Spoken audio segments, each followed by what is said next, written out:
नमस्कार, मी प्रियंका. उत्सव पंटाईच्या आजच्या भागात आपण लक्ष्मीपूजन आणि राजाराम बद्दल जाणून घेऊया. तुम्हाला लक्ष्मीपूजनाच्या खूप खूप शुभेच्छा.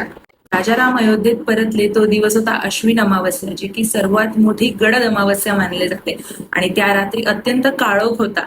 हा काळोख मिटवण्याकरता घरोघरी दिव्यांची रांग लागली, त्याला दिव्यांची आळी म्हणजे दिवाळी असे म्हणू लागले. ह्या कालावधीत चालू असतो चातुर्मास आणि चातुर्मासात विष्णू हे क्षीरसागरात झोपलेले असतात, त्यामुळे आपण रामाची पूजा करत नाही. ते म्हणतात की राजाराम अयोध्येला परतल्यावर त्यांनी लक्ष्मी आणि गणपतीची पूजा प्रथम केली होती, त्यामुळे आपण आजच्या दिवशी लक्ष्मीपूजन करतो.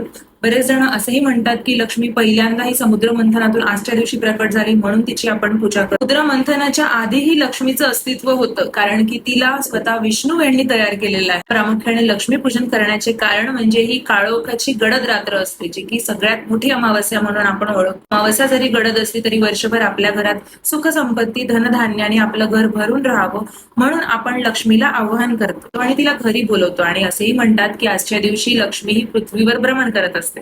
तर लक्ष्मी ही अमावस्येला नाही तर धनत्रयोदशीच्या दिवशी धन्वंतरी यांच्या मागे समुद्रातून वर आली होती.